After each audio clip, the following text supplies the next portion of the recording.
We already have a nigger mayor, and we don't need any more nigger big shots. I learned a lot, and I learned that and Corn Pop was a bad dude. I think the two-party system is good for the South and good for the Negro, good for the black in the South. Other than the fact that they still call me boy, I think they've changed their mind a little bit. If Haiti just quietly sunk into the Caribbean or rose up 300 feet, it wouldn't matter a whole lot. Is it because blacks are involved in Haiti? It was old media that got him in trouble. Personal comments he made about another White House hopeful, Senator Barack Obama. I mean, you got the first sort of mainstream African American who is articulate and bright and clean and a nice-looking guy. I mean, that's a storybook, man. He's going to let the big banks once again write their own rules. Unchain Wall Street. They're going to put you all back in chains. We have this notion that somehow if you're poor, you cannot do it. Poor kids are just as bright and just as talented as white kids. It's a long way until November. We got more questions. You got more questions, but I tell you, if you have a problem figuring out whether you're for me or Trump, and you ain't black. It don't have nothing to do with Trump. It has to do with the fact I want something for my community. I would love to see Take a look at my record, man. I have a record that is second to none. The NAACP has endorsed me every time I've run.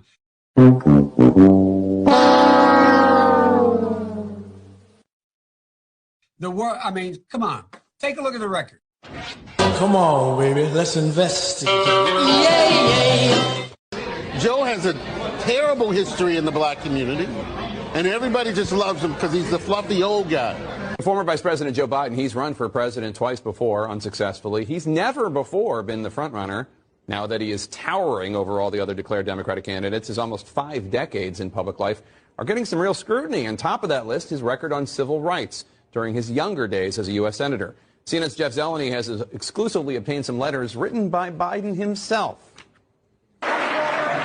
Joe Biden is coming back as a solo act. I'm ready to go. With his long record facing a new look under the spotlight of the 2020 campaign. Gentlemen and ladies of the Senate. One chapter receiving fresh scrutiny comes from his earliest years in the Senate, when he strongly opposed mandatory school busing.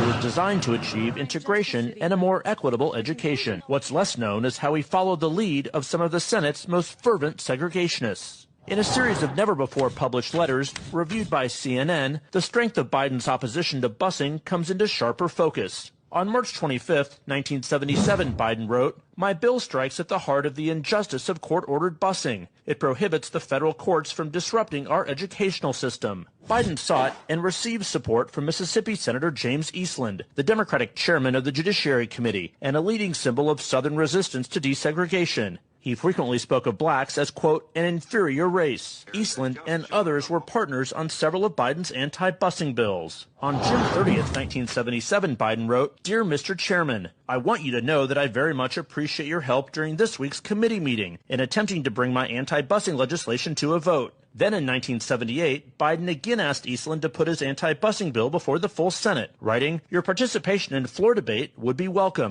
Ronnie Dunn is a professor at Cleveland State University who co-wrote the book Boycotts, Busing, and Beyond. Those letters I find somewhat surprising given Senator Biden's or Vice President Biden's current position and potential candidacy for the presidency and his position as a liberal. Those are issues that he's obviously going to have to answer for. You said surprising. Surprising in what way? Well, the fact that he would solicit the support of staunch segregationists, James Eastland as well as Jesse Helms, introducing legislation as opposing busing at that time. Now to the race for 2020 this morning and new backlash against former Vice President Joe Biden. He's refusing to apologize as he faces growing criticism over comments he made about being able to work with others in Washington. But his examples were segregationist senators 40 years ago. Apologize for what? refusing to apologize for touting his ability to find common ground with senators he disagreed with, even segregationists. Biden is facing sharp criticism. At a fundraiser Tuesday, Biden describing Senator Herman Talmadge of Georgia as one of the meanest guys I ever knew, but adding, well, guess what? At least there was some civility. We got things done. And recalling Senator James Eastland of Mississippi, Biden said, he never called me boy. He always called me son. Biden's 2020 rival, Senator Cory Booker, demanding an apology. Somebody running for president of the United States, somebody running to be the leader of our party, should know that using the word boy in the way he did can cause hurt and pain. Vice President Biden shouldn't need this lesson. Now, Biden actually took it a step further, saying that it was Senator Cory Booker who owes him the apology. Cory should apologize. It was hurtful to hear you talk about the reputations of two United States senators who built their reputations and career on the segregation of race in this country. And it was not only that, but you also worked with them to oppose busing. And, you know, there was a little girl in California who was part of the second class to integrate her public schools. And she was bused to school every day. And that little girl was me. To coddle the reputations of segregationists, of people who, if they had their way, I would literally not be standing here as a member of the United States Senate, is, I think, it's misinformed and it's wrong. But Biden is not backing down. Apologize for what?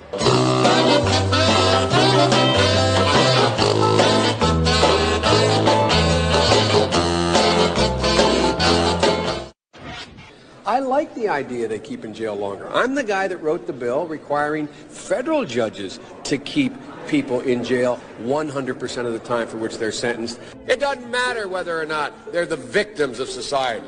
The end result is they're about to knock my mother on the head with a lead pipe, shoot my sister, beat up my wife, take on my sons. So I don't want to ask, what made them do this? They must be taken off the street. Increase the penalties. Increase them. I would put the son of a gun in jail. Put them to death. From the crack epidemic of the 80s to the crime wave of the 90s to the post-9/11 war on terror, throughout his career, Biden has represented the Democratic Party consensus, shifting his views to fit whatever best serves his own political career. Over his 44 years in the Senate and then as vice president, Biden was a leading architect of today's criminal justice system, which contributed to mass incarceration and the police misconduct that protesters are fighting back against today. Biden crime bill, the Biden crime bill. The Biden crime bill. Hell, we've had crime bills coming out our ears. Every major crime bill since 1976, every minor crime bill has had the name of the Democratic senator from the state of Delaware, Joe Biden. You got a gun? You commit a felony? 10 years. We already have it 5 years. Minimum mandatory. Judge can't say, you know, you had it in your pocket, you never intended to use it, we're only going to give you 1 year. Judge has to say 5 years. Well, he wants to make it 10 or 20 or 60. We can work that out. He wanted to remove judicial discretion for those who, quote, don't meet the middle-class criteria of susceptibility to rehabilitation. They are beyond the pale, many of those people. They literally have not been socialized. They are in jail. Away from my mother, your husband, our families. The Biden-Thurmond Violent Crime Control Act of 1991 would have increased the maximum sentence for 44 crimes to include the death penalty. A wag in the newspaper recently wrote, Biden has made it a death penalty offense for everything but jaywalking. I'm going to make it for 46 crimes. Biden says make it for 51. We're going to get tough. Then he presented the final version of the legislation. 60 new death penalties, brand new, 60.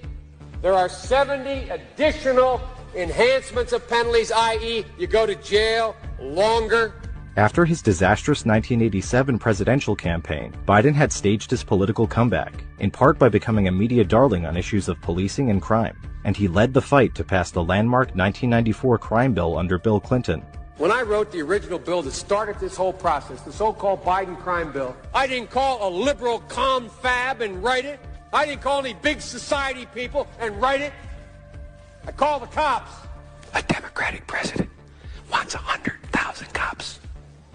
A Democratic president wants to build 125,000 new prison cells. That's the secret. That somehow the Republicans tried to make the crime bill tougher. I say, poppycock. They didn't make anything tougher. Found out that this midnight basketball isn't getting them together, a bunch of jive folks living in their city to do, try to see if they can be Michael Jordan. When they found out, they were keeping schools open. So gangs come off streets instead of out raping my mother, marauding me, robbing the local store. They're in a gymnasium. And my daughter will be safer. My wife will be safer. My mother will be safer. And I will be safer. And I will be happy. Never again should Washington put politics and party above law and order. Along with several laws passed in the 80s, the 1994 crime bill drove up the local, state, and federal prison populations, and it tarnished the reputations of Biden and Bill Clinton, who signed it into law. Hey, Clinton! You didn't want to take pictures of our people here! We're still in jail for what you did! When Biden ran for president in 2008, he told the New York Times that he knew more people would be locked up across the board. You ashamed of that bill? Not at all. In fact, I drafted the bill. We had enormous success. The mass incarceration created by Biden's lock-em-up policies ripped apart vulnerable communities and families for a generation, and the federal funding streams and law enforcement infrastructure it created continue to hinder reform efforts. I'll do my job and I will take responsibility. You ashamed of that bill? Not at all.